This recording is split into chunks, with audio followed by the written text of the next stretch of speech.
The other thing is we talk a lot about sleep, and sleep is extremely important, but there are other modes and brain states that can allow you to recover. One of the ones that I'm a huge proponent of and that my lab has been studying and other labs are studying is what many people call yoga nidra, where I've done yoga nidra a lot. It's a wonderful practice, just lying down and focusing enough of your attention so that you don't fall asleep, and enough of your attention on and moving it around so that you're not really concentrating on any one thing.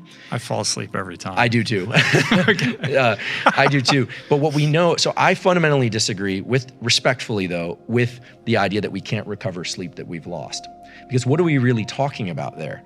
For me, it's the ability to perform these duration path outcome analyses. So in my lab, we have people do a cognitive task, and then we place them into these very deep states of relaxation through things that are kind of like yoga nidra. And people can find yoga nidra scripts out there. They're everywhere on YouTube, elsewhere. Or we have them do a hypnosis script. Hypnosis is very similar. Deep relaxation, wandering sort of attention, fairly narrow context. But it brings the brain into these unique states where you're neither asleep nor awake. And for people that have trouble falling asleep or trouble relaxing themselves, these kinds of practices are extremely useful because they're really teaching you how to turn off those modes of focus. So, we live in a stressed society. Some people are stressed because they're overwhelmed, but other people are stressed because they just don't know how to turn off their brain and fall asleep. And so if you want to learn how to turn off your brain and fall asleep, these practices are immensely useful. How do you practice hypnosis by yourself though? So there's some scripts. I would recommend people go to one of the scripts on YouTube, or there's some good ones. I've never met him. I don't have any relationship to him, but Michael Sealey, Sealey, Australian guy, has some really good hypnosis scripts. And they're just audio programs? Yeah, you just listen to them. And he's not going to make you walk off a cliff or anything. No. So stage hypnosis is very different. So I have a very close collaboration with a guy named David Spiegel, who's in our psychiatry department at Stanford.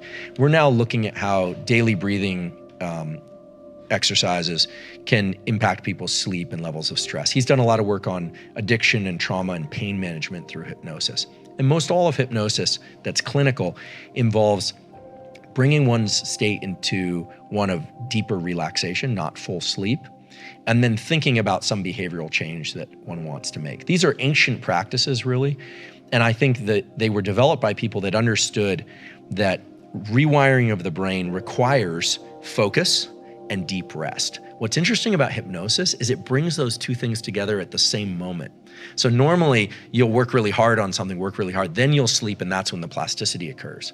But hypnosis likely accelerates that whole process by having people enter a state of deep relaxation and focus at the same time, and allows those circuits to reshape themselves. And there's some published data from David's lab to support that.